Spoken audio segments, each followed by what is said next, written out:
옛날, 아주 먼 옛날에 호랑이가 담배를 피우고 까치가 말을 하던 시절보다 조금 더 뒤 바다와 산이 맞닿은 어느 외딴 산골 마을이 있었습니다. 이 마을은 뒤로는 험준한 바위산이 병풍처럼 둘러쳐져 있고 앞으로는 끝을 알 수 없는 검푸른 바다가 넘실거리는 곳이라 사람들은 바다에 기대어 살면서도 언제나 바다를 두려워하며 지냈습니다. 바람이 잠잠한 날에는 은빛 물결이 반짝이며 고기잡이 배들이 만선을 이루었지만 한 번 심술이 난 바다는 집채만한 파도를 일으켜 모든 것을 삼킬 듯이 으르렁거렸기에 마을 사람들은 늘 마음 한구석에 불안을 안고 살아가야 했습니다. 그 마을 언덕 가장 높은 곳에는 아주 오래된 성황당이 하나 있었는데 비바람에 색이 바랜 오색 천들이 깃발처럼 펄럭이며 마을을 내려다보고 있었습니다.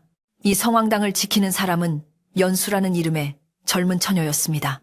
연수는 태어난 지 얼마 되지 않아 거친 파도에 부모님을 모두 잃고 마을 사람들의 손에 이끌려 자라난 아이였습니다. 그녀는 어릴 적부터 또래 아이들과 어울려 놀기보다는 성황당 마당에 앉아 바다를 바라보는 것을 더 좋아했습니다. 연수는 무당처럼 신통한 능력을 가진 것은 아니었으나 누구보다 정갈한 마음으로 성황당 안팎을 쓸고 닦으며 마을의 안녕을 비는 일을 자신의 운명처럼 여기고 있었습니다. 그녀의 손길이 닿은 성황당 마루는 언제나 반질반질하게 윤이 났고 향로에서는 은은한 향내가 끊이지 않고 피어올라 마을 사람들의 거친 마음을 달래주곤 했습니다. 그런데 올해 들어 바다의 심사가 유난히 고약했습니다. 예년 같으면 봄바람이 불어올 때쯤 파도가 잦아들고 멸치떼가 몰려와야 했건만 봄이 지나고 여름이 다가오도록 험한 풍랑은 멈출 기미를 보이지 않았습니다. 하늘은 낮게 내려앉은 회색 구름으로 뒤덮여 있었고 바다는 시커먼 아가리를 벌린 짐승처럼 쉴 새 없이 하얀 거품을 물고 마을 앞바다를 때려댔습니다. 고기잡이 배들은 묶인 밧줄이 끊어질 듯 삐걱거리며 포구에 갇혀 있었고 어부들은 나갈 엄두조차 내지 못한 채 텅 빈 그물만 애태우며 바라볼 뿐이었습니다. 마을의 고가는 바닥을 드러내기 시작했고 저녁마다 집집마다 밥 짓는 연기 대신 한숨 소리만이 담장을 넘어 흘러나왔습니다. 마을의 촌장인 최 씨는 욕심이 많고 셈이 빠른 사람이었습니다. 그는 마을에서 가장 크고 번듯한 기와집에 살면서 마을 사람들이 굶주림에 허덕일 때도 자신의 곳간 문을 굳게 닫아 걸고 있었습니다. 최 촌장은 조상 대대로 물려받은 논밭과 배를 여러 척 가지고 있었기에 당장 끼니 걱정은 없었으나 그의 욕망은 거기서 멈추지 않았습니다. 그는 마을이 내려다 보이는 성황당 자리가 늘 탐이 났습니다.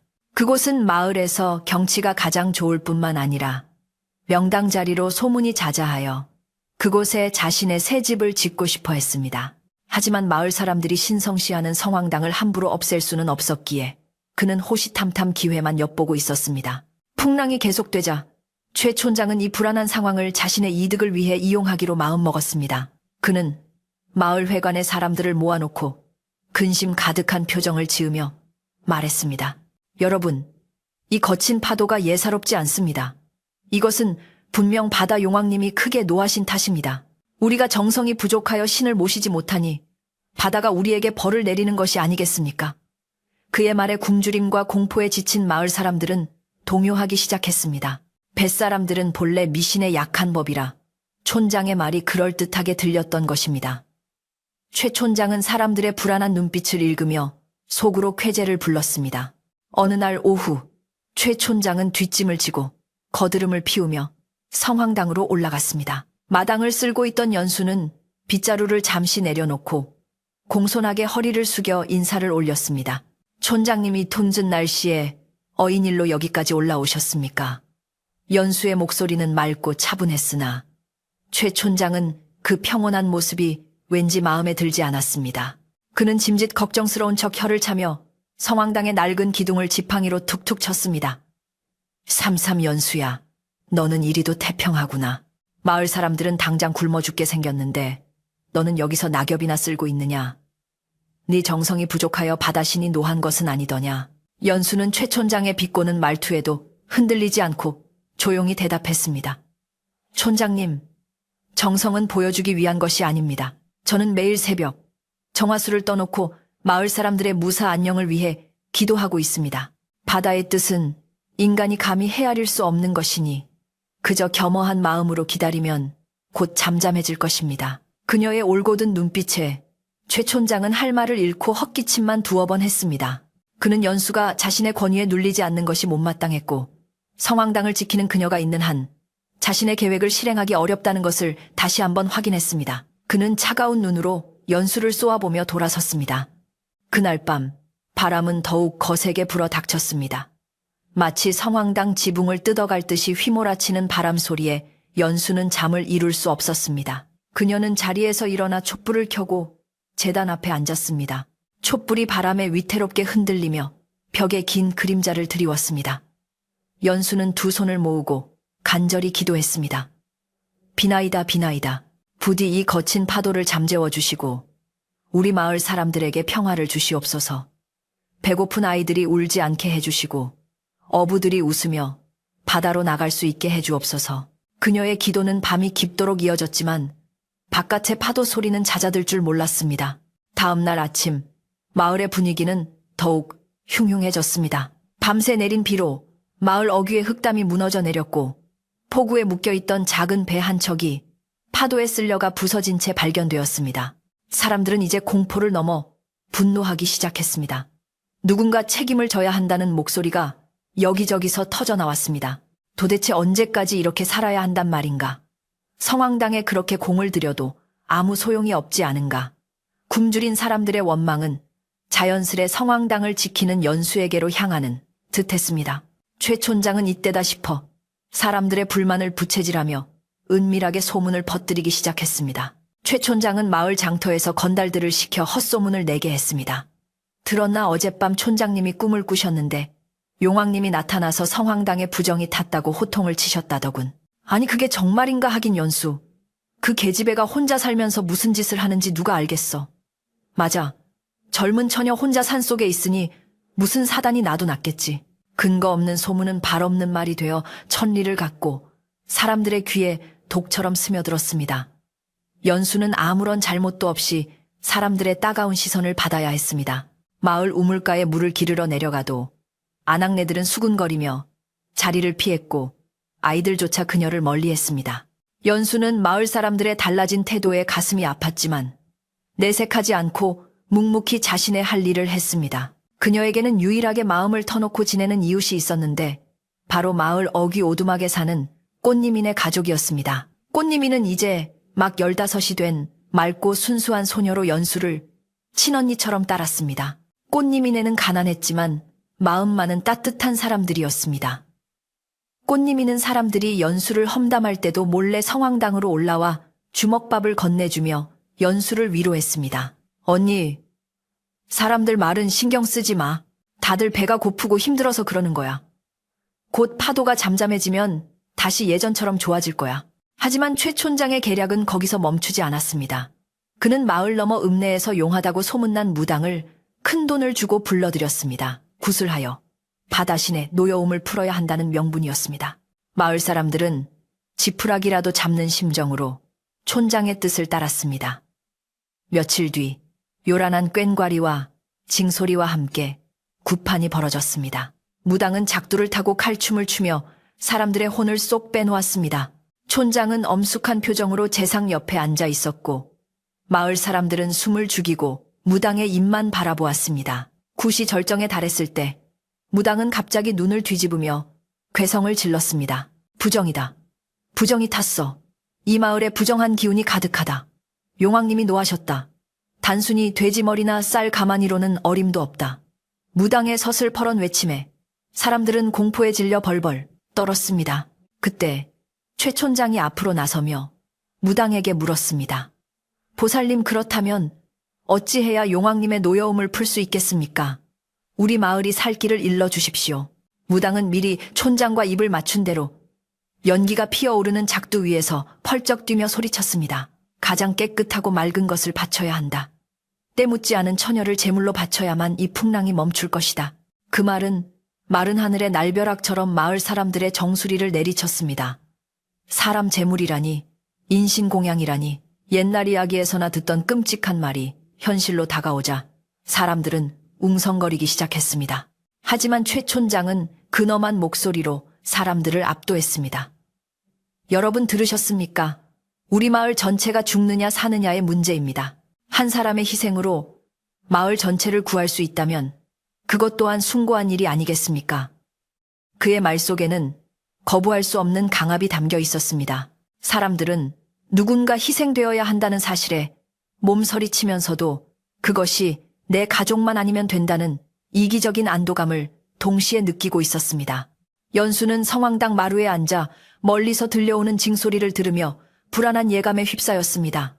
가슴이 답답하고 손끝이 차가워지는 것이 단순한 걱정은 아닌 듯 했습니다. 그녀는 성황당 안에 모셔진 목상들을 바라보았습니다. 투박하게 깎인 나무 조각상들은 무표정한 얼굴로 그녀를 내려다보고 있었습니다.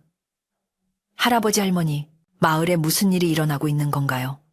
연수는 나지막이 물었지만 돌아오는 것은 낡은 나무 기둥이 삐걱거리는 소리뿐이었습니다. 바다에서 불어오는 바람에는 비릿한 물냄새와 함께 알 수 없는 살기가 섞여 있었습니다.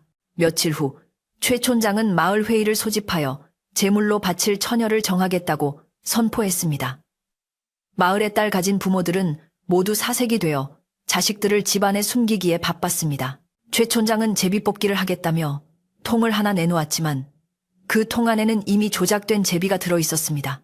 그는 연수를 지목하고 싶었지만 성황당을 지키는 일을 제물로 바치는 것은 오히려 신의 노여움을 살 수 있다는 노인들의 반대에 부딪혀 다른 대상을 물색해야 했습니다. 촌장의 눈은 가난하고 힘없어 뒷배가 되어줄 사람이 없는 집을 향했습니다. 그리고 그의 탐욕스러운 눈길이 머문 곳은 연수가 그토록 아끼는 꽃님이네 집이었습니다. 꽃님이네 아버지는 병석에 누워 있었고 어머니는 택바느질로 겨우 입에 풀칠을 하는 형편이었습니다. 최 촌장은 마을 사람들에게 바람을 넣었습니다. 가장 순수하고 효심이 깊은 아이라야 용왕님이 감동하실 게야. 사람들은 촌장의 말에 동조하는 척하며 안도의 한숨을 내쉬었습니다. 결국 마을 사람들의 묵인과 촌장의 강요 속에 꽃님이가 제물로 지목되었습니다. 그 소식을 들은 꽃님이는 그 자리에 주저앉아 하얗게 질린 얼굴로 눈물만 뚝뚝 흘렸습니다. 어머니, 저는 죽기 싫어요. 바다가 무서워요. 꽃님이의 애원에도 불구하고 건장한 청년들이 들이닥쳐 꽃님이를 마을 회관으로 끌고 갔습니다. 이 소식을 뒤늦게 전해 들은 연수는 버선발로 산을 뛰어 내려왔습니다. 그녀는 숨이 턱까지 차오른 채 촌장의 집 대문을 두드렸습니다. 촌장님, 이게 무슨 말도 안 되는 일입니까? 살아있는 사람을 바다에 던지다니요. 제발 멈추어 주십시오. 연수의 외침은 절규에 가까웠습니다. 대문이 열리고 최 촌장이 귀찮다는 표정으로 나왔습니다. 시끄럽다. 이것은 마을 전체를 위한 결정이다. 네가 감히 신의 뜻을 거역하려 드느냐? 연수는 촌장의 바짓가랑이를 잡고 매달렸습니다. 차라리 저를 데려가세요. 꽃님이는 아직 어린아이입니다. 제가 대신 가겠습니다. 최 촌장은 코웃음을 쳤습니다. 너는 성황당을 지켜야지. 그리고 무당이 말하기를 부모 형제 없이 자란 너보다는 부모의 사랑을 받고 자란 아이가 더 귀한 재물이라 하더구나. 그것은 새빨간 거짓말이었습니다. 촌장은 연수를 살려두어 성황당에 묶어두고 꽃님이의 희생을 통해 공포감을 극대화하여 자신의 권력을 공고히 하려는 속셈이었습니다. 그는 하인들을 시켜 연수를 끌어내게 했습니다. 연수는 흙바닥에 내동댕이 쳐진 채 울부짖었지만 굳게 닫힌 대문은 다시 열리지 않았습니다. 하늘에서는 굵은 빗방울이 후두둑 떨어지기 시작했고 먼 바다에서는 천둥소리가 우르릉거리며 다가올 비극을 예고하는 듯 했습니다. 연수는 비를 맞으며 꽃님이가 갇혀있는 헛간으로 달려갔지만 마을 장정들이 지키고 있어 접근할 수 없었습니다. 틈으로 보이는 꽃님이의 작은 어깨가 공포에 질려 파들파들 떨리고 있었습니다. 연수는 무력감에 가슴을 치며 통곡했습니다. 자신이 그토록 믿고 의지했던 성황당의 신령님도 마을 사람들의 인정도 모두 사라진 것만 같았습니다. 밤새 내리는 비는 연수의 눈물과 섞여 마을의 흙길을 진창으로 만들었습니다. 내일이면 꽃님이는 저 검은 바다로 던져질 운명이었습니다. 연수는 어두운 하늘을 올려다보며 맹세했습니다. 무슨 일이 있어도 꽃님이를 그리고 이 마을을 집어삼키려는 저 검은 욕망을 두고 보지 않겠다고 다짐했습니다. 제사를 지내기로 약속한 날이 밝았습니다. 하늘은 여전히 잿빛 구름으로 뒤덮여 있었고 바다는 금방이라도 마을을 집어삼킬 듯 흉포하게 일렁거렸습니다. 마을 사람들은 새벽부터 일어나 분주하게 움직였지만 그들의 얼굴에는 제사를 준비하는 경건함보다는 죄책감과 두려움이 짙게 깔려 있었습니다. 집집마다 문을 걸어 잠그고 숨죽여 우는 소리가 들려왔고 마을 어귀의 당산나무 아래에는 핏기 없는 얼굴의 장정들이 모여 웅성거리고 있었습니다. 그들은 자신들의 생존을 위해 죄 없는 어린 생명을 바다에 던져야 한다는 사실에 괴로워하면서도 촌장의 서슬퍼런 위세와 굶주림의 공포에 눌려 누구 하나 선뜻 나서서 이 미친 짓을 말리지 못했습니다. 차가운 바닷바람이 마을 안길을 휩쓸고 지나가며 흙먼지를 일으켰고 마치 죽은 자들의 영혼이 떠도는 듯한 스산한 기운이 감돌았습니다. 꽃님이네 집 앞은 이미 초상집이나 다름없었습니다. 꽃님이의 어머니는 실신하여 방 안에 누워 있었고 병든 아버지는 마루 기둥을 붙잡고 가슴을 치며 피를 토하듯 통곡하고 있었습니다. 마을 안악들이 들어와 꽃님이를 씻기고 하얀 소복을 입혔습니다. 이제 갓 피어나는 꽃봉오리 같은 15 소녀에게 수위나 다름없는 하얀 옷을 입히는 안악들의 손길도 가늘게 떨렸습니다. 꽃님이는 이미 눈물도 말라버린 듯 초점 없는 눈으로 허공만 응시하고 있었습니다.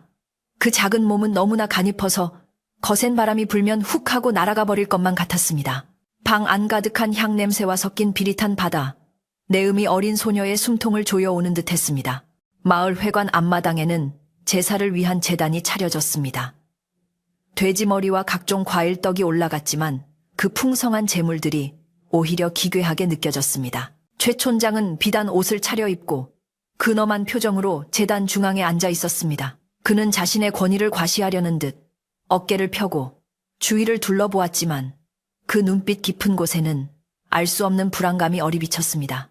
사실 촌장은 며칠 전 자신의 새 집을 짓기 위해 목재가 필요하다며 성황당 뒤편에 신성한 숲 금줄이 쳐진 고목을 몰래 베어내도록 지시했었습니다. 마을에 수호신이 깃들어 있다는 그 나무를 베어낸 후부터 파도가 더욱 거세졌다는 것을 촌장은 알고 있었지만 그는 자신의 죄를 덮기 위해 엉뚱한 처녀를 제물로 삼아 바다에 노여움을 잠재우는 척 쇼를 벌이고 있는 것이었습니다.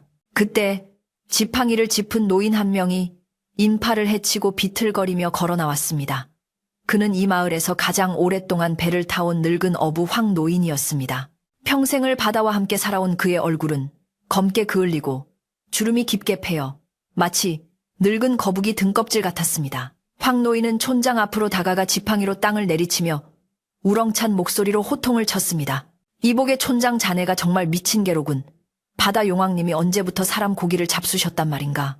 내 평생 이 바다에서 뼈가 굵었지만 산 사람을 제물로 바쳐서 풍랑이 또 섰다는 소리는 들어본 적이 없네. 이것은 신을 달래는 것이 아니라 악귀를 불러들이는 짓이야. 최 촌장의 눈썹이 꿈틀했습니다. 마을 사람들 앞에서 자신의 권위에 도전하는 황 노인의 등장이 몹시 거슬렸던 것입니다. 촌장은 부채를 탁 접으며 차가운 목소리로 대꾸했습니다. 어허, 노인장, 노망이 드셨소. 지금 마을 전체가 굶어 죽게 생겼는데 그럼 노인장이 배를 띄워 고기를 잡아오시겠소. 무당이 신탁을 받아 일러준 비방을 감히 무시하다니.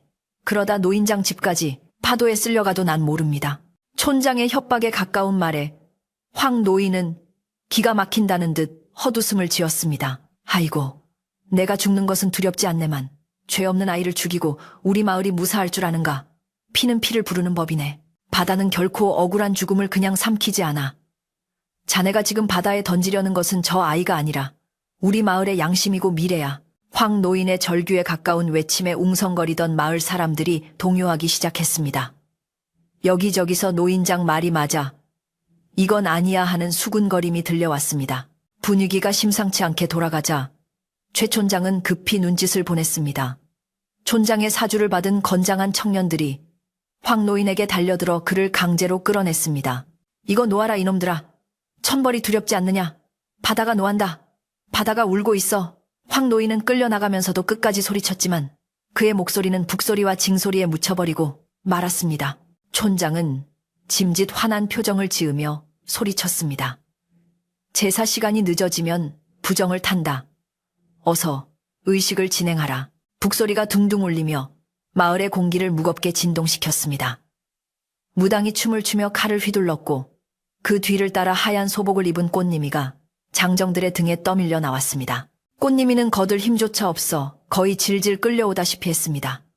그녀의 작은 발이 진흙탕에 빠질 때마다 사람들은 고개를 돌리고 외면했습니다. 멀리서 이 광경을 지켜보던 연수는 입술을 깨물며 군중 속으로 파고들었습니다. 어떻게든 꽃님이를 구해야 한다는 생각뿐이었습니다. 비켜주세요. 제발 비켜요.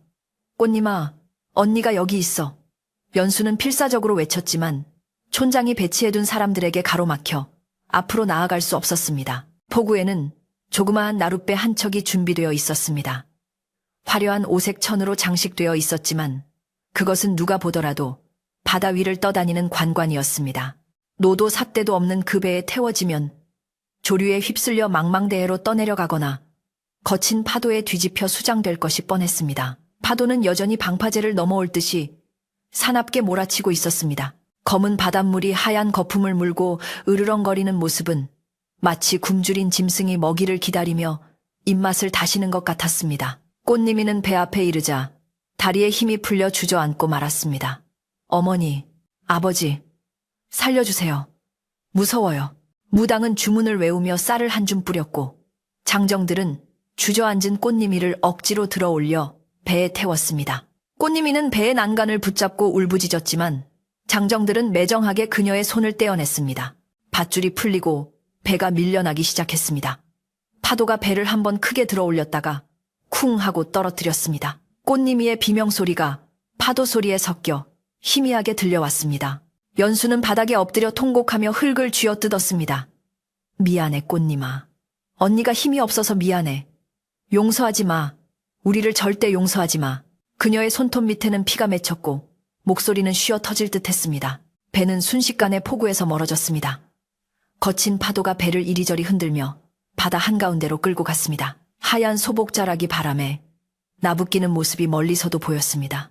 마을 사람들은 모두 숨을 죽이고 그 처참한 광경을 지켜보았습니다. 어떤 아낙네들은 참아보지 못하고 주저앉아 기도를 올렸고 어떤 노인들은 혀를 차며 고개를 저었습니다. 최 촌장만이 만족스러운 듯 뒷짐을 지고 멀어져 가는 배를 바라보았습니다. 그의 입가에는 비릿한 미소가 스쳐 지나갔습니다. 이제 됐다. 이걸로 사람들의 불만은 잠재워질 것이고 내 새 집을 지을 일만 남았다. 그는 속으로 쾌재를 불렀습니다. 그러나 배가 시야에서 사라질 때쯤 기이한 일이 일어났습니다. 재물을 바치면 잠잠해질 것이라던 바다가 오히려 더욱 미친 듯이 날뛰기 시작한 것입니다. 하늘이 찢어질 듯한 천둥 소리가 울려 퍼지더니 굵은 빗줄기가 장대처럼 쏟아져 내렸습니다. 바람은 태풍급으로 변하여 포구에 서 있던 사람들의 몸을 휘청거리게 만들었습니다. 제단 위에 쌓아놓은 과일들이 바람에 날아가고 촌장이 쓰고 있던 갓이 벗겨져 진흙탕에 뒹굴었습니다. 무당조차 당황하여 구판을 걷어치우고 도망치듯 자리를 피했습니다. 사람들은 이게 무슨 변고냐며 비명을 지르며 흩어졌습니다. 최 촌장은 당황한 기색을 감추지 못하고 하인들의 부축을 받으며 집으로 도망쳤습니다.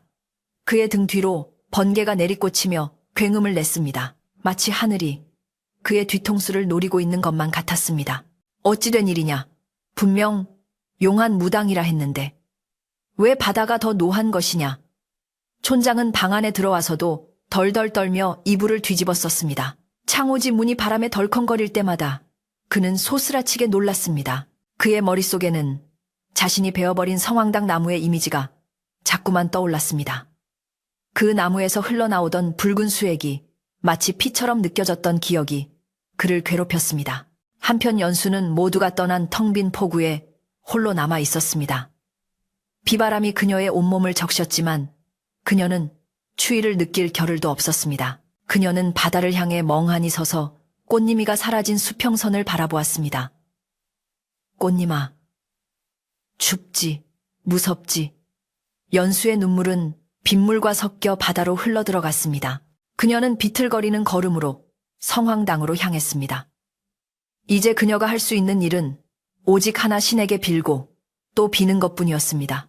비록 마을 사람들이 신의 뜻을 왜곡하고 더럽혔지만 연수는 아직 진짜 신의 뜻이 남아있으리라 믿고 싶었습니다. 성황당에 도착한 연수는 젖은 옷을 갈아입지도 않은 채 제단 앞에 무릎을 꿇었습니다. 촛불을 켜려 했지만 습기 찬 바람 때문에 성냥불이 자꾸만 꺼졌습니다. 몇 번의 시도 끝에 겨우 촛불 하나를 켰을 때 연수는 쏘스라치게 놀랐습니다. 평소에는 따뜻한 주황빛을 내던 촛불이 오늘따라 파랗게 타오르며 기이한 춤을 추고 있었기 때문입니다. 그리고 제단 위에 모셔진 목상들의 표정이 어제와는 다르게 몹시 일그러져 보였습니다. 마치 분노를 참지 못해 금방이라도 소리를 지를 것 같은 표정이었습니다. 연수는 등골이 오싹해지는 것을 느꼈습니다. 이것은 단순한 날씨 탓이 아니었습니다. 무언가 엄청난 일이 벌어지고 있다는 징조였습니다. 마을은 공포의 도가니에 빠졌습니다. 밤이 깊도록 폭풍우는 멈추지 않았고 오히려 바닷물이 마을 안쪽까지 넘쳐 들어오기 시작했습니다. 낮은 지대에 있는 집들은 마루 밑까지 물이 차올라 가재도구를 챙겨 높은 곳으로 피신해야 했습니다. 사람들은 회관에 모여 불안에 떨며 수군거렸습니다. 촌장님 말이 틀렸어. 재물을 바치면 좋아진다더니 이건 재앙이야 재앙. 에머네를 죽여서 용왕님이 더 화가 나신 게야. 황노인 말이 맞았어. 우리가 큰 죄를 지은 거야. 사람들의 원망은 이제 촌장을 향하기 시작했습니다. 굶주림에 더해진 공포는 이성을 마비시켰고 죄책감은 분노로 변해갔습니다. 최 촌장은 밤새 잠을 이루지 못하고 방 안을 서성거렸습니다. 밖에서 들려오는 파도 소리가 마치 내 나무를 내놔라, 내 나무를 내놔라 하는 소리처럼 들렸습니다. 그는 귀를 막고 고개를 저었습니다. 아니야, 난 잘못 없어. 마을을 위해서였어. 무당이 시킨 대로 했을 뿐이야. 그는 스스로에게 최면을 걸듯 중얼거렸지만 가슴 깊은 곳에서 올라오는 공포는 막을 수 없었습니다. 그는 창문을 조금 열어 밖을 내다보았습니다. 칠흑 같은 어둠 속에서 하얀 파도가 귀신처럼 솟구쳐 올랐습니다. 그 순간 번개가 번쩍이며 바다 한가운데 떠있는 무언가를 비추었습니다. 촌장은 헛것을 본 줄 알고 눈을 비볐습니다. 다음 날 아침 폭풍우는 조금 잦아들었지만 바다는 여전히 으르렁거리고 있었습니다. 마을 사람들은 지친 몸을 이끌고 밖으로 나왔습니다. 밤새 무사한지 서로의 안부를 묻는 목소리에는 힘이 하나도 없었습니다. 그런데 바닷가에 나갔던 어부 하나가 사색이 되어 마을로 뛰어 올라왔습니다. 큰일 났습니다. 저기 바다에. 그는 말을 잇지 못하고 손가락으로 바다를 가리켰습니다. 사람들의 시선이 일제히 그가 가리키는 곳으로 향했습니다. 마을 앞바다 파도가 부서지는 갯바위 근처에 무언가 검고 거대한 것이 걸려 있었습니다. 그것은 어부들이 사용하는 대형 그물이었습니다. 며칠 전 풍랑에 휩쓸려 떠내려갔던 촌장네 배의 그물인 듯 했습니다. 그런데 그 그물이 텅 빈 채로 올라온 것이 아니었습니다. 멀리서 보아도 그물 안에는 무언가 묵직하고 커다란 것이 들어있어 파도에 따라 출렁거리고 있었습니다. 사람들은 설마 꽃님이가 하며 입을 막았습니다. 촌장도 소식을 듣고 허겁지겁 바닷가로 달려나왔습니다. 그의 얼굴은 하얗게 질려 있었고 입술은 파르르 떨리고 있었습니다. 혹시 꽃님이의 시신이 떠오른 것인가? 재물이 되어 바다로 갔으면 가라앉아야지. 왜 다시 올라왔단 말인가? 어부들은 촌장의 지시에 따라 배를 띄워 그물을 건져 올리기로 했습니다. 파도가 여전히 높아서 위험했지만 무엇인지 확인해야 한다는 의무감과 호기심이 두려움을 눌렀습니다. 밧줄을 걸고 여러 명의 장정이 달라붙어 그물을 당기기 시작했습니다. 어영차 구령 소리가 울려 퍼졌지만 그물의 무게는 상상 이상이었습니다. 마치 바위 덩어리를 끌어올리는 것처럼 묵직했습니다. 이게 도대체 뭐야? 고래라도 잡힌 거야. 어부 중 한 명이 땀을 뻘뻘 흘리며 소리쳤습니다. 하지만 그것은 물고기의 움직임이 아니었습니다. 죽은 듯이 축 늘어진, 그러나 소름 끼치도록 무거운 무언가였습니다. 연수도 소란스러운 소리를 듣고 성황당에서 내려왔습니다. 그녀는 헝클어진 머리에 참한 눈을 하고 있었지만 그물 쪽을 바라보는 눈빛만은 형형하게 빛나고 있었습니다. 그녀는 본능적으로 느꼈습니다. 저 그물 속에 들어있는 것은 단순한 물고기도 꽃님이의 시신도 아니라는 것을. 바다가 마을 사람들에게 그리고 최 촌장에게 보내는 준엄한 메시지가 담겨 있다는 것을 직감했습니다. 연수는 떨리는 가슴을 부여잡고 점점 물 밖으로 모습을 드러내는 그물을 주시했습니다. 검은 물 속에서 서서히 떠오르는 형체는 사람의 모양을 하고 있었지만 사람보다 훨씬 크고 기괴했습니다. 그물을 끌어올리는 작업은 생각보다 훨씬 더디고 힘들게 진행되었습니다. 거센 파도가 쉴 새 없이 몰아치며 배를 위아래로 흔들어대니 건장한 어부 10여 명이 달라붙어도 그물은 바닷속 깊은 곳에 뿌리를 박은 듯 좀처럼 올라올 줄을 몰랐습니다. 밧줄이 팽팽하게 당겨지며 끊어질 듯 비명을 질렀고 어부들의 손바닥은 거친 마찰에 까져 붉은 피가 배어 나왔습니다. 하늘은 여전히 낯빛으로 무겁게 내려앉아 있었고 간간히 치는 번개는 그물을 끌어올리는 사내들의 일그러진 얼굴을 기괴하게 비췄습니다. 마을 사람들은 숨을 죽인 채 마른 침을 삼키며 그 광경을 지켜보았고 그들의 눈동자 속에는 호기심보다 더 짙은 공포가 서려 있었습니다. 최 촌장은 바닷바람을 피한다는 핑계로 바위 뒤에 몸을 숨기고 있었지만 그의 시선은 한순간도 그물에서 떨어지지 않았습니다. 그의 심장은 마치 징을 치듯 쿵쿵거렸고 식은땀이 등줄기를 타고 흘러내려 비단 옷을 축축하게 적셨습니다. 도대체 무엇이란 말인가? 꽃님이가 맞단 말인가? 사람이 물에 빠지면 부풀어 오른다지만 저렇게 무거울 수는 없다. 혹시 원한을 품고 물귀신이 되어 장정들을 끌어당기고 있는 것은 아닐까? 촌장의 머릿속은 온갖 불길한 상상으로 가득 찼습니다. 그는 자신이 저지른 죄가 낱낱이 밝혀질까? 두려워 안절부절 못하며 마른 입술만 계속 핥았습니다. 어기여차 어기여차 어부들의 구령 소리가 파도 소리를 뚫고 처절하게 울려 퍼졌습니다. 마침내 검은 물살을 가르고 그물의 끝자락이 수면 위로 모습을 드러내기 시작했습니다. 그물코 사이로 보이는 것은 검푸른 해초와 진흙으로 뒤범벅이 된 거대한 덩어리였습니다. 그것은 분명 사람의 형상을 하고 있었으나 보통 사람보다 훨씬 크고 비대한 모습이었습니다. 물을 잔뜩 머금어 퉁퉁 불어터진 시신처럼 보이기도 했고 바다 깊은 곳에서 올라온 괴물처럼 보이기도 했습니다. 그것을 본 순간 뱃머리에 있던 어부 한 명이 으악하고 비명을 지르며 뒤로 나자빠졌습니다. 사람이다. 사람이 들어있다. 어부의 외침에 구경하던 마을 사람들 사이에서 비명과 탄식이 터져 나왔습니다. 아낙네들은 아이들의 눈을 가리며 돌아섰고 노인들은 나무 아미타불을 외며 고개를 숙였습니다. 최 촌장은 다리에 힘이 풀려 주저앉을 뻔했습니다. 그는 떨리는 손으로 옆에 있던 하인의 팔을 꽉 움켜쥐었습니다. 저것이 정말 꽃님이란 말이냐? 저렇게 흉측하게 변해서 돌아왔단 말이냐? 그의 목소리는 공포에 질려 갈라져 나왔습니다. 자신이 바다에 던져버린 어린 소녀가 원기가 되어 돌아왔다는 생각에 그는 당장이라도 도망치고 싶은 충동을 느꼈습니다. 그물을 배 위로 올리는 것은 불가능해 보였습니다. 너무나 무거워 자칫하면 배가 뒤집힐 수도 있는 상황이었습니다. 어부들은 배를 천천히 후진시켜 그물을 매단 채 포구 쪽으로 끌고 오기로 했습니다. 배가 움직이자 그물 속의 형체도 물결을 따라 출렁거리며 따라왔습니다. 마치 살아있는 것이 배를 뒤쫓아오는 듯한 섬뜩한 광경이었습니다. 연수는 바닷물이 찰랑거리는 모래사장 끝까지 걸어나가 그 모습을 지켜보았습니다. 그녀의 눈에는 눈물이 고여 있었지만 동시에 알 수 없는 확신이 차오르고 있었습니다. 저것은 단순한 시신이 아니라는 느낌. 바다가 무언가 말을 하려 한다는 강한 예감이 그녀를 사로잡았습니다. 배가 포구에 가까워질수록 그물 속 형체는 더욱 선명하게 드러났습니다. 검은 머리카락처럼 보이는 해초들이 엉겨 붙어 있었고 팔과 다리처럼 보이는 부분은 기이하게 꺾여 있었습니다.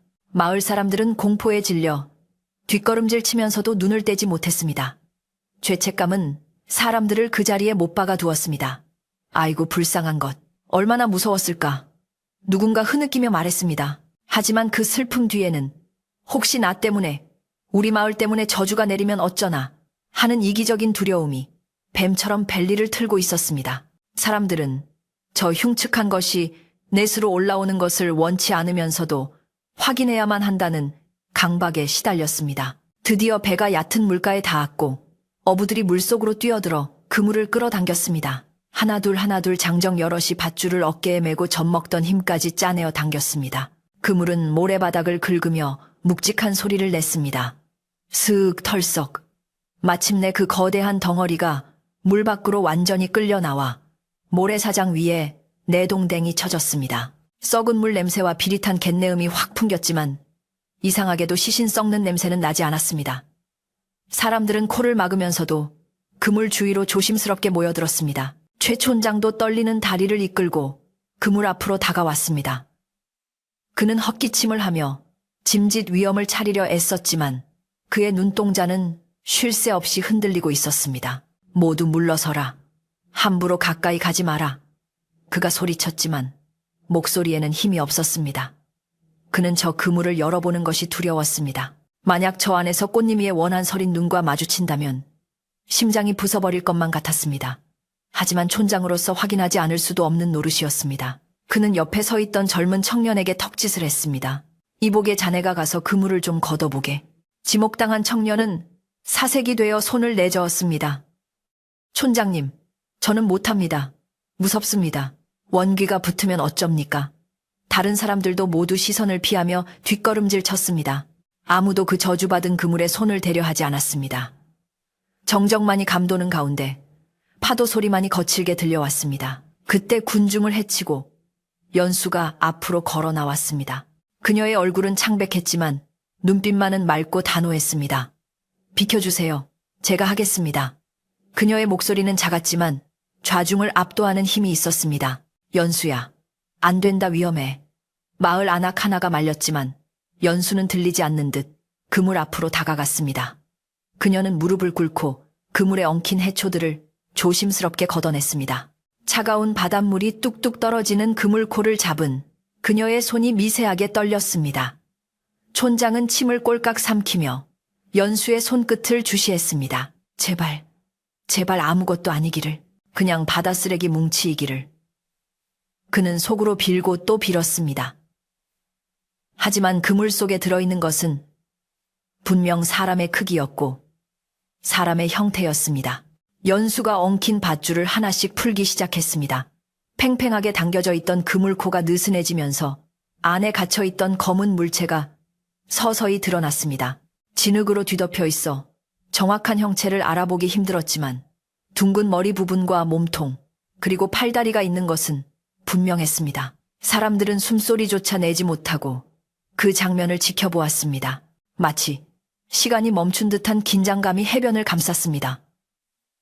그때 구름 사이로 희미한 햇살 한 줄기가 비치며 그물 위에 물체를 비추었습니다. 번들거리는 표면이 기괴하게 빛났습니다. 최 촌장은 더 이상 견디지 못하고 소리를 질렀습니다. 그만두어라! 멈추란 말이다! 그의 갑작스러운 고함에 연수가 손을 멈추고 그를 올려다보았습니다. 촌장은 광기에 어린 눈으로 두리번거리며 횡설수설했습니다. 저것은 부정한 것이다. 보지 않는 게 좋아. 당장 기름을 부어 태워버려야 한다. 그래, 태워버려야 마을에 화가 미치지 않는다. 그는 진실이 드러나는 것이 두려워 증거를 없애버리려 한 것입니다. 그의 뚱딴지 같은 명령에 사람들은 웅성거렸습니다. 아니, 촌장님, 그래도 누군지는 확인하고 장례를 치러줘야지 다짜고짜 태우다니요. 황 노인이 나서서 반박했습니다. 닥쳐라. 내 말이 곧 법이다. 지금 당장 장작을 가져와라. 촌장은 발악하듯 소리쳤습니다. 그의 이마에는 핏대까지 섰습니다. 그는 자신의 죄가 낱낱이 밝혀질 위기 앞에서 이성을 잃어가고 있었습니다. 하지만 연수는 촌장의 고함에도 아랑곳하지 않고 다시 그물을 풀기 시작했습니다. 촌장님, 무엇이 그리 두려우십니까? 죄 지은 것이 없다면 두려울 것도 없지 않습니까? 연수의 차가운 일침에 촌장은 말문이 막혔습니다. 그녀의 눈빛은 마치 촌장의 더러운 속내를 꿰뚫어 보는 듯 했습니다. 마침내 마지막 매듭이 풀리고 연수가 그물을 확 젖혔습니다. 사람들은 일제히 비명을 지를 준비를 하며 눈을 질끈 감았다 떴습니다. 그러나 드러난 것은 창백한 시신도 원귀의 모습도 아니었습니다. 진흙과 해초를 뒤집어 쓰고 있지만 그것은 분명 나무의 질감을 가지고 있었습니다. 물에 퉁퉁 불어 부피가 커지고 칠이 벗겨져 흉측해 보였지만 그것은 사람이 아니라 거대한 나무 조각상이었습니다. 툭 튀어나온 눈, 뭉툭한 코, 그리고 익살스럽게 벌린 입. 그것은 마을 입구나 성황당 앞을 지키던 장승의 얼굴이었습니다. 이건 사람들이 웅성거리며 앞으로 다가왔습니다. 누군가 용기를 내어 진흙을 닦아내자 낯익은 장승의 얼굴이 더욱 선명하게 드러났습니다. 그것은 다름 아닌 며칠 전 성황당 뒤편 숲에서 사라졌던 마을의 가장 오래된 수호, 장승 중 하나인 천하대장군 목상이었습니다. 마을 사람들은 경악을 금치 못했습니다. 아니, 이게 왜 바다에서 나와 성황당에 있어야 할 장승이 왜 그물에 걸려 올라온단 말인가? 사람들의 의문은 꼬리에 꼬리를 물고 이어졌습니다. 연수는 그 장승을 보자마자 모든 것을 깨달았습니다. 그녀의 시선이 천천히, 그러나 날카롭게 최 촌장을 향했습니다. 촌장은 마치 귀신을 본 사람처럼 사색이 되어 뒷걸음질 치고 있었습니다. 이게 왜? 여기 촌장의 입술이 덜덜 떨렸습니다. 며칠 전 야심한 밤 인부들을 시켜 몰래 파내어 바다에 수장시켰던 바로 그 장승이었습니다. 자신의 새 집을 짓는데 방해가 된다며, 미신 따위는 믿지 않는다며 바다에 던져버렸던 마을의 수호신이 마치 살아있는 것처럼 그물에 걸려 다시 촌장 앞에 나타난 것입니다. 바다는 아무것도 삼키지 않았습니다. 꽃님이도 삼키지 않았고 촌장이 버린 양심도 삼키지 않았습니다. 바다는 촌장이 은폐하려 했던 죄악의 증거를 고스란히 뱉어내어 그의 발 앞에 던져놓은 것입니다. 이것은 단순한 우연이 아니었습니다. 마을 사람들의 시선이 장승에서 최 촌장에게로 옮겨갔습니다. 사람들의 눈초리에 의심이 싹트기 시작했습니다. 촌장님, 이게 어찌 된 일입니까? 며칠 전 밤에 배를 띄우는 소리가 났다던데 혹시 촌장님이 하신 일입니까? 눈치 빠른 청년 하나가 날카롭게 물었습니다. 촌장은 식은땀을 비오듯 흘리며 변명을 하려 했지만 혀가 굳어 말이 나오지 않았습니다. 아니다. 나는 모르는 일이다. 누군가 나를 모함하려는 게야. 그의 목소리는 기어들어가고 있었고 덜덜 떨리는 손은 그의 거짓말을 명백하게 보여주고 있었습니다. 그때 장승의 몸통에 묶여있던 밧줄 하나가 끊어지며 탁 하는 소리를 냈습니다. 마치 촌장의 거짓말을 꾸짖는 회초리 소리처럼 들렸습니다. 분위기는 급격하게 반전되었습니다. 공포는 분노로 바뀌고 있었습니다. 사람들은 바다가 노한 진짜 이유를 어렴풋이 짐작하기 시작했습니다. 죄 없는 소녀를 제물로 바쳐야 했던 이유가 신의 노여움 때문이 아니라 누군가의 추악한 욕심을 덮기 위한 것이었음을 깨닫기 시작한 것입니다. 연수는 장승을 끌어안고 오열했습니다. 할아버지, 죄송해요. 이렇게 차가운 물속에 계셨다니. 그녀의 울음소리는 사람들의 가슴을 후벼 팠습니다. 그녀가 울며 장승의 얼굴에 묻은 진흙을 닦아내자 장승은 마치 나는 다 알고 있다는 듯 촌장을 노려보는 것 같았습니다. 바람이 다시 거세지기 시작했습니다. 하지만 이번 바람은 아까와는 달랐습니다.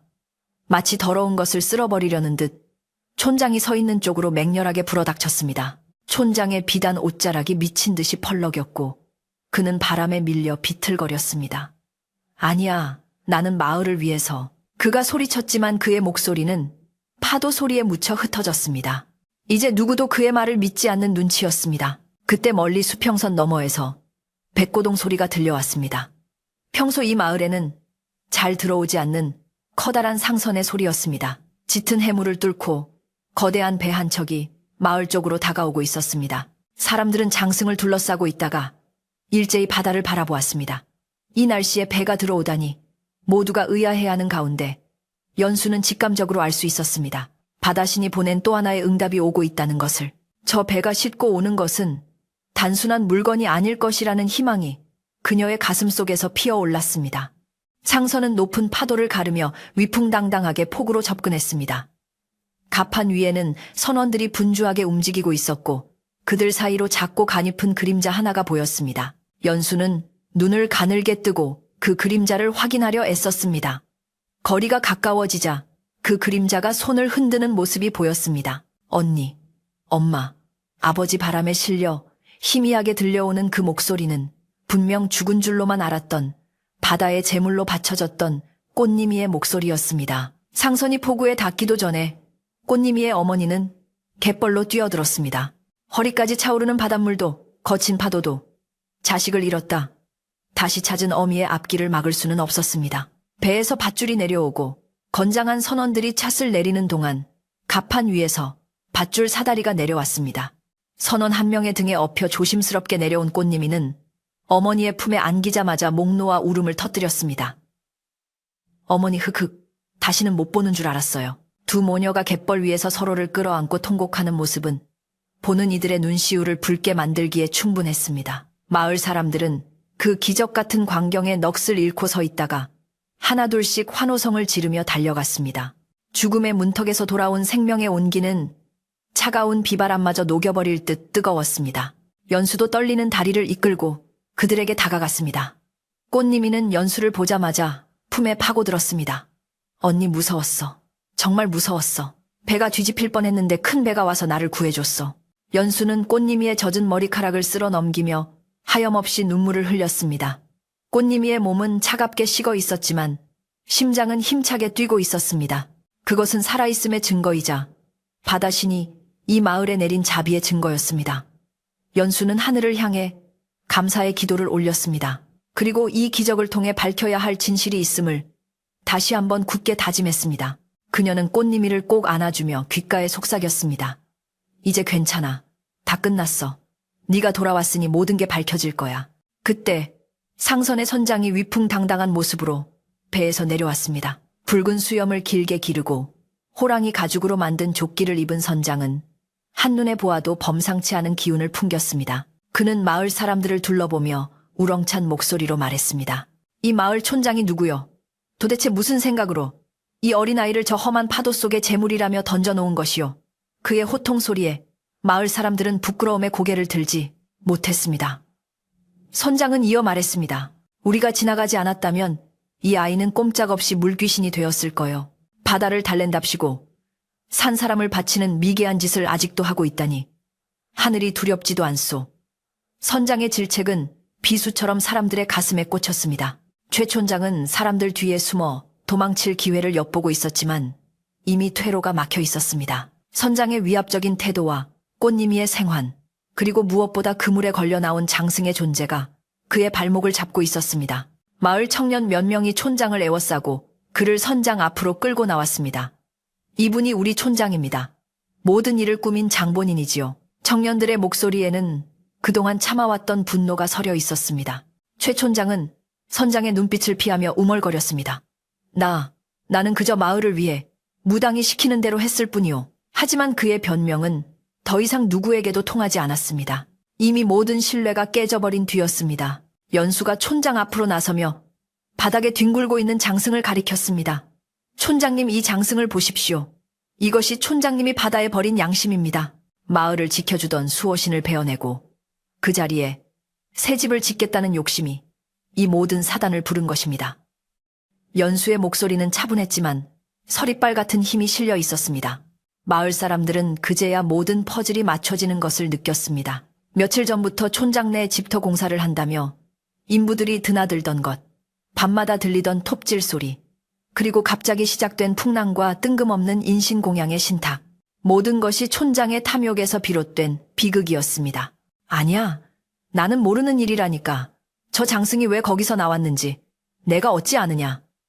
최 촌장은 끝까지 발뺌하며 소리쳤습니다. 얼굴은 불그락부르락해졌고 눈은 겁에 질려 툭 튀어나올 것만 같았습니다.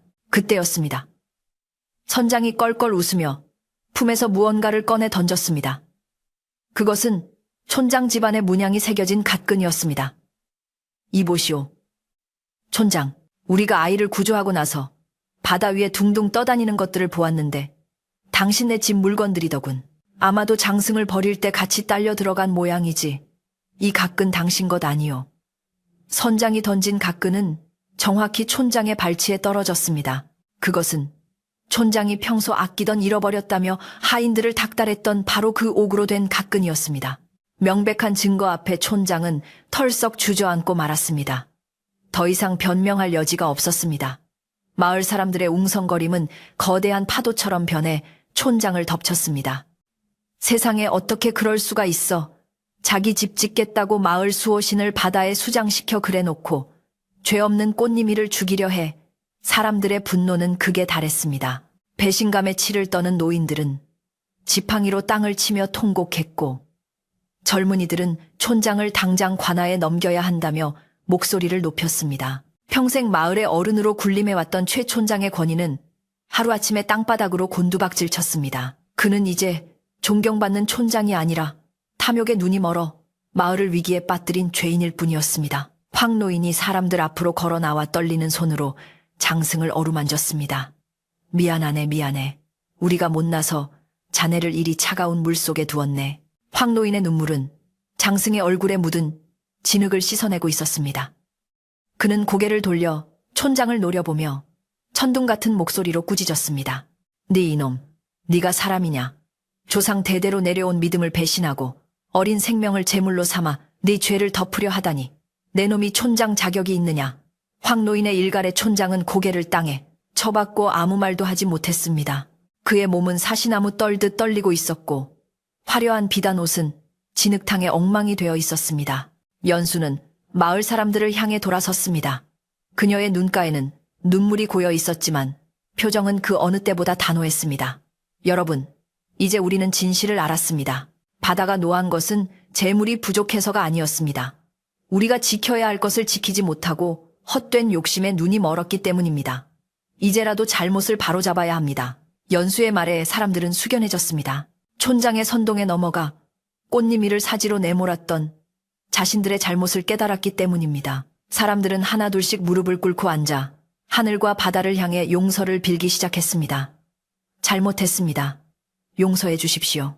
회한의 울음소리가 바닷가에 울려 퍼졌습니다. 선장은 이 모습을 지켜보며 고개를 끄덕였습니다. 늦게나마 깨달았으니 다행이요. 바다신도 이제 노여움을 거두실 거요. 선장은 부하들에게 지시하여 배에 싣고 온 쌀과 곡식을 내려놓게 했습니다. 이것은 아이를 무사히 돌려보낸 축하의 선물이요. 그리고 촌장의 곳간을 열어 굶주린 이들에게 나누어 주는 것이 마땅할 것이요. 선장의 제안에 마을 사람들은 환호했습니다. 청년들은 즉시 촌장의 집으로 달려가 굳게 닫혀있던 곳간 문을 부수고 곡식을 꺼내왔습니다. 촌장은 그저 멍하니 그 광경을 바라볼 뿐 말릴 힘도 의지도 남아있지 않았습니다. 마을 회의가 즉석에서 열렸습니다.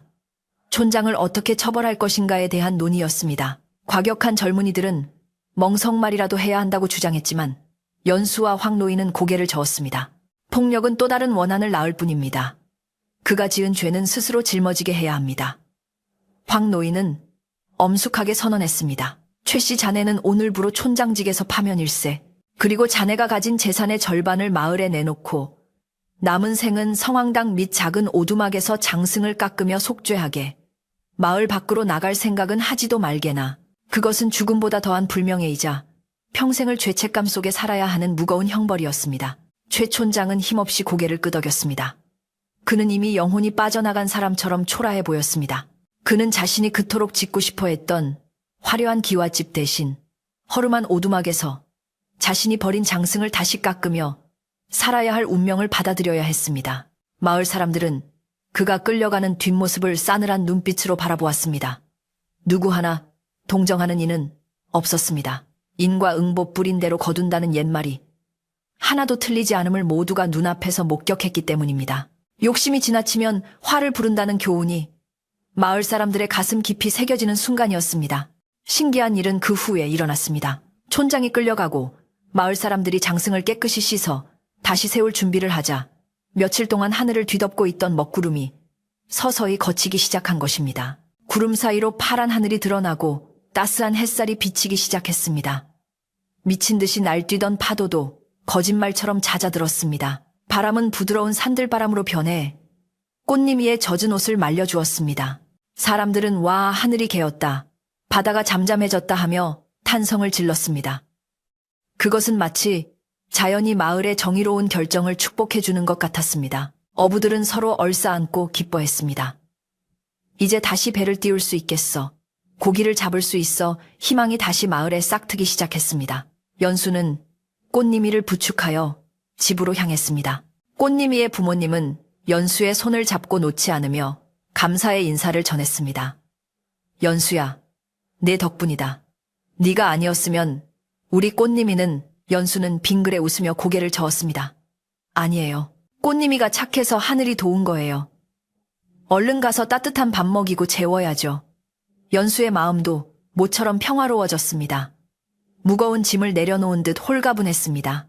그날 오후 마을 사람들은 다 함께 힘을 모아 바다에서 건져 올린 장승을 성황당으로 옮겼습니다. 비록 물에 불어칠은 벗겨지고 나무는 상했지만 사람들의 눈에는 그 어느 때보다 영험하고 듬직해 보였습니다. 장승이 제자리에 다시 세워지자 사람들은 그 앞에 떡과 과일을 차려놓고 정성껏 절을 올렸습니다.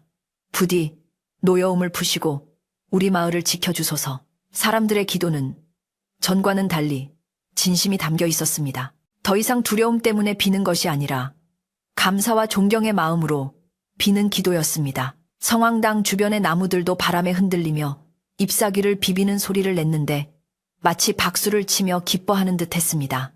해가 뉘엿뉘엿 지기 시작했습니다. 붉은 노을이 바다를 물들이며 장관을 이루었습니다. 며칠 만에 보는 아름다운 일몰이었습니다. 마을 집집마다 굴뚝에서 하얀 연기가 피어올랐습니다. 촌장의 곳간에서 나온 쌀로 밥을 짓는 냄새가 온 마을에 구수하게 퍼졌습니다. 아이들의 웃음소리가 골목길을 채웠고 어른들은 평상에 앉아 막걸리 한 잔을 기울이며 그간의 고생담을 나누었습니다. 공포와 불신으로 얼룩졌던 마을은 비로소 예전의 따뜻하고 정겨운 모습을 되찾아가고 있었습니다. 사람들의 얼굴에는 생기가 돌았고 눈빛에는 안도감이 서려 있었습니다. 연수는 성황당 마루에 걸터 앉아 마을을 내려다보았습니다. 붉게 물든 바다는 언제 그랬냐는 듯 고요하고 평화로워 보였습니다. 그녀는 깊은 숨을 들이마셨습니다. 짭조름한 바다 냄새와 흙내음, 그리고 밥 짓는 냄새가 섞여 코끝을 간지럽혔습니다. 이것이 바로 그녀가 지키고 싶었던 평범한 일상이었습니다. 그녀의 곁으로 꽃님이가 다가와 앉았습니다. 깨끗한 옷으로 갈아입고 볼에 홍조를 띤 꽃님이는 훨씬 건강해 보였습니다. 언니 바다가 참 예쁘다. 꽃님이의 말에 연수는 고개를 끄덕이며 미소 지었습니다. 그래 참 예쁘다. 이제 다시는 저 바다가 무섭지 않을 거야. 상선의 선장은 마을 사람들의 환대를 받으며 하룻밤 묵어가기로 했습니다. 그는 마을 회관에서 자신의 항해담을 늘어놓으며 사람들의 귀를 즐겁게 해주었습니다. 내가 동해 번쩍 서해 번쩍하며 별의별 일을 다 겪었지만 장승이 그물에 걸려 올라와 사람 잡는 촌장을 잡은 건 처음 보오. 허허허. 그의 호탕한 웃음소리에 마을 사람들도 따라 웃었습니다. 그 웃음 속에는 지난 며칠간의 악몽을 털어버리려는 의지가 담겨 있었습니다. 촌장의 빈자리는 컸지만 오히려 그 빈자리가 마을 사람들을 하나로 뭉치게 만드는 계기가 되었습니다. 사람들은 이제 촌장 한 사람의 말에 휘둘리지 않고 서로 의논하고 도우며 살아가기로 마음먹었습니다. 밤이 깊어가자 하늘에는 별이 총총히 박혔습니다. 며칠 동안 구름 뒤에 숨어있던 별들이 한꺼번에 쏟아져 나온 듯 찬란하게 빛났습니다. 은하수가 길게 흐르고 바다에는 고기잡이 배들의 집어등 불빛이 하나둘 켜지기 시작했습니다. 내일 새벽이면 어부들은 다시 만선의 꿈을 안고 바다로 나갈 것입니다. 연수는 성황당 안으로 들어가 촛불을 켰습니다. 흔들림 없이 타오르는 촛불을 보며 그녀는 조용히 속삭였습니다. 감사합니다. 모든 것을 제자리로 돌려놓아 주셔서. 그녀의 그림자가 벽에 길게 드리워졌지만 그 그림자는 더 이상 외로워 보이지 않았습니다. 마을은 이제 잠들 준비를 하고 있었습니다. 하지만 그 잠은 불안과 공포 속의 잠이 아니라 내일에 대한 희망과 평온함 속의 달콤한 잠이 될 것입니다. 파도 소리는 자장가처럼 부드럽게 들려왔고 풀벌레 소리가 화음을 맞추었습니다. 고난을 이겨낸 마을은 더욱 단단해졌고 사람들의 마음은 더욱 깊어졌습니다. 진실이 밝혀지고 정의가 바로 서는 과정을 지켜본 아이들은 바른 마음을 가지고 자라날 것입니다. 그렇게 마을의 밤은 깊어갔고 평화는 조용히 그러나 확실하게 마을 전체를 감싸 안았습니다. 폭풍우가 지나간 다음 날 아침은 마치 세상이 새로 태어난 것처럼 맑고 투명했습니다. 지난 며칠간 하늘을 뒤덮고 있던 먹구름은 흔적도 없이 사라졌고 동쪽 바다 끝에서 떠오르는 태양은 그 어느 때보다 찬란한 황금빛을 뿜어내고 있었습니다. 바다는 언제 그렇게 사나웠냐는 듯 잔잔한 옥빛 물결을 일렁이며 햇살을 반사해 보석처럼 반짝였습니다. 파도는 이제 마을을 집어삼킬 듯 덤벼드는 맹수가 아니라 모래사장을 부드럽게 쓰다듬는 어머니의 손길처럼 변해 있었습니다. 갯벌에는 밤새 파도에 밀려온 조개와 미역들이 가득 널려 있어 마치 바다가 지난밤의 소동을 사과하며 마을 사람들에게 보내는 화해의 선물 같았습니다. 마을 사람들은 늦은 아침까지 꿀맛 같은 잠을 자고 일어났습니다. 오랜만에 들리지 않는 거센 바람 소리 대신 참새들이 지저귀는 소리와 다구는 소리가 아침을 깨웠기 때문입니다. 사람들은 기지개를 켜며 밖으로 나와 눈부신 햇살에 눈을 가늘게 떴습니다. 아, 살았다. 이제 정말 살았다. 누군가 나지막이 내뱉은 이 말은 모든 사람들의 마음을 대변하고 있었습니다.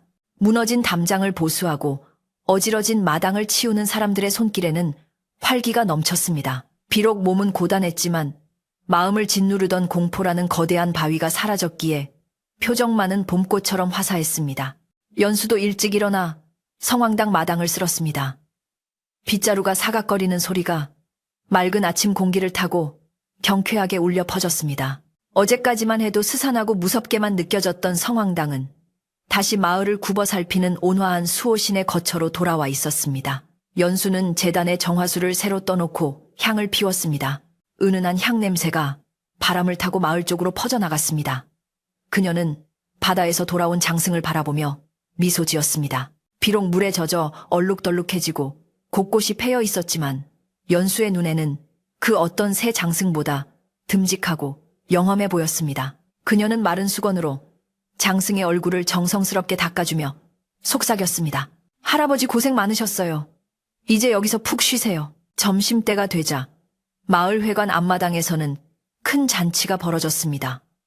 어제 선장이 주고 간 쌀과 최촌장의 곡간에서 나온 곡식으로 마을 안악들이 밥을 짓고 떡을 만들었습니다. 커다란 가마솥 뚜껑을 열 때마다 하얀 김이 구름처럼 피어오르며 구수한 밥 냄새가 진동을 했습니다. 아이들은 갓 쪄낸 떡을 입에 물고 신이 나서 뛰어다녔고 어른들은 막걸리를 나누어 마시며 덕담을 주고받았습니다.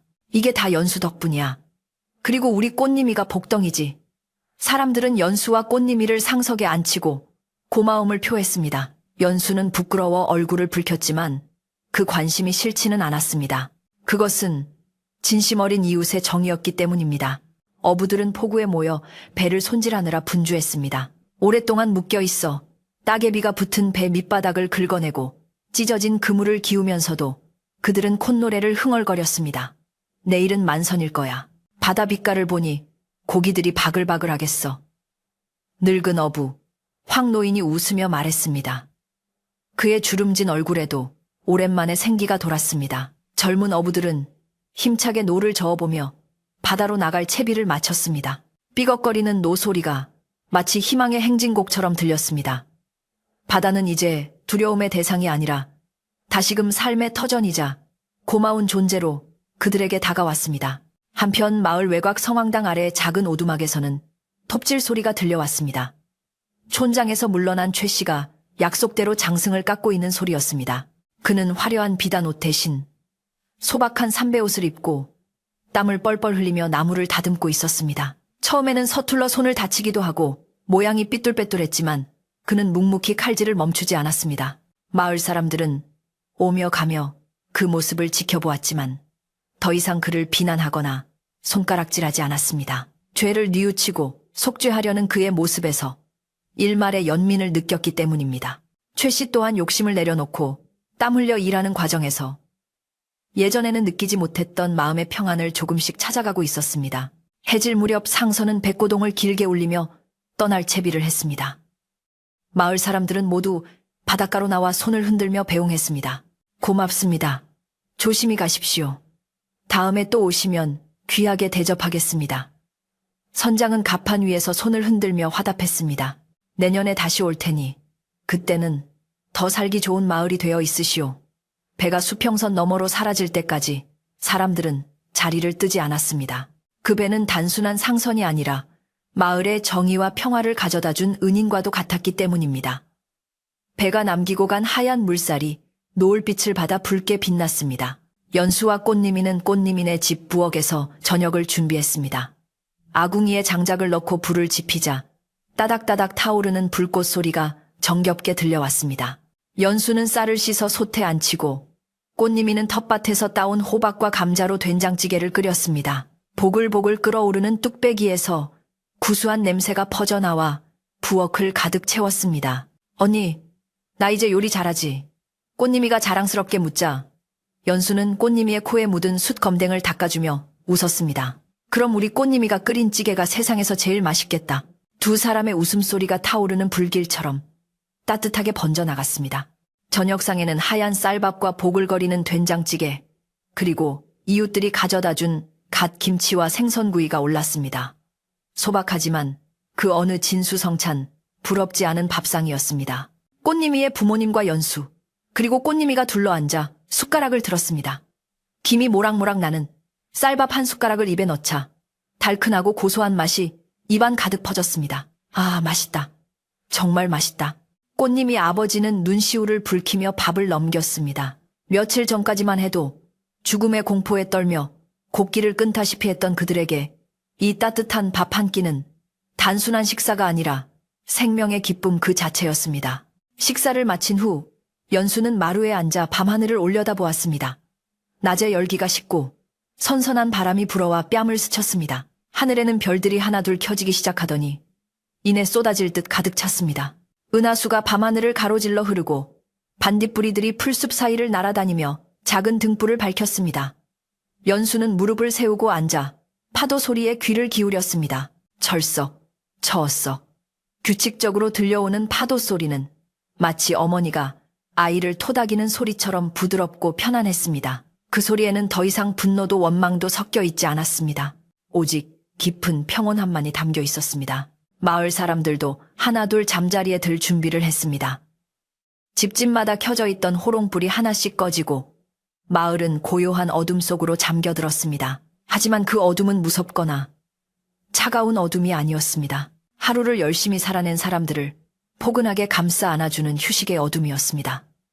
촌장 내 집터였던 곳은 이제 마을 공동 우물터와 쉼터로 만들기로 했습니다. 사람들은 그곳에 모여 빨래도 하고 이야기도 나누며 살 것입니다.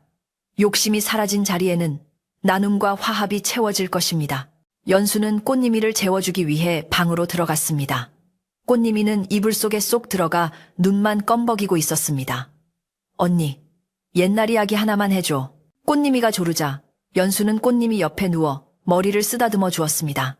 그래, 무슨 이야기가 듣고 싶니? 착한 사람이 복받는 이야기. 꽃님이의 말에 연수는 빙그레 웃으며 나직한 목소리로 이야기를 시작했습니다. 연수의 목소리는 나긋나긋하고 부드러워서 듣고 있으면 스르르 눈이 감기는 마법 같은 힘이 있었습니다. 꽃님이는 연수의 이야기를 들으며 어느새 새근새근 잠이 들었습니다. 밤이 깊어가면서 마을은 완벽한 정적에 휩싸였습니다. 가끔 들리는 풀벌레 소리와 멀리서 들려오는 부엉이 울음소리가 밤의 운치를 더해주었습니다. 성황당의 장승도, 마을 어귀의 당산나무도, 그리고 잠든 사람들의 꿈속도 모두 평화로웠습니다. 바람이 불 때마다 나뭇잎들이 사각거리며 서로의 몸을 비볐고 바다는 끊임없이 돛으로 올라와 모래알을 굴리며 자장가를 불렀습니다. 이 마을에 닥쳤던 시련은 결국 사람들의 마음을 하나로 묶고 진정한 행복이 무엇인지 깨닫게 해준 약이 되었습니다. 연수도 잠이 쏟아졌습니다. 그녀는 꽃님이의 이불을 덮어주고 조용히 밖으로 나왔습니다. 달빛이 마당을 하얗게 비추고 있었습니다. 그녀는 달님을 향해 두 손을 모았습니다. 달님, 우리 마을 사람들이 더 이상 아프지 않고 욕심 부리지 않고 지금처럼만 서로 아끼며 살게 해주세요. 그녀의 기도는 밤하늘 높이 올라가 별이 되었습니다. 연수는 방으로 돌아와 자리에 누웠습니다. 따뜻한 아랫목의 온기가 등줄기를 타고 전해지며 온몸의 긴장이 풀렸습니다. 눈꺼풀이 천근만근 무거워졌습니다. 꿈속에서 연수는 넓고 잔잔한 바다 위를 걷고 있었습니다. 그곳에는 꽃님이가 웃으며 뛰어다니고 있었고 촌장님도 황노인도 모두 환하게 웃고 있었습니다. 바다신이 나타나 연수의 머리를 쓰다듬어 주었습니다. 수고했다. 네 고운 마음이 마을을 구했구나. 따뜻한 목소리가 들리는 듯 했습니다. 연수는 입가에 옅은 미소를 머금은 채 깊은 잠에 빠져들었습니다. 그녀의 숨소리는 고르고 평온했습니다. 이 이야기는 바람을 타고 파도를 타고 먼 나라 이웃 마을까지 전해졌다고 합니다. 그래서 사람들은 바다가 거칠어질 때면 욕심을 버리고 마음을 정갈하게 하라는 교훈을 되새기곤 했습니다. 그리고 억울한 일을 당하거나 힘든 일이 있어도 진심은 언젠가 통하고 정의는 반드시 승리한다는 믿음을 갖게 되었습니다. 지금도 그 마을에 가면 바다가 내려다 보이는 언덕 위에 든든하게 서 있는 장승과 언제나 따뜻한 미소로 사람들을 맞이하는 연수와 꽃님이의 후손들을 만날 수 있을지도 모릅니다. 이제 밤이 깊었습니다. 창밖에는 바람이 자고 세상의 모든 소란도 잠잠해졌습니다. 오늘 하루 고단했던 여러분의 마음에도 이 마을의 평화가 깃들기를 바랍니다. 무거운 걱정과 근심은 저 넓은 바다에 던져버리고 따뜻한 아랫목에 누운 연수처럼 포근하고 편안하게 주무세요. 꿈속에서는 맑은 바다와 눈부신 햇살, 그리고 사랑하는 사람들의 웃음소리만이 가득할 것입니다. 잘 자요. 아주 깊고 달콤한 잠을 자요.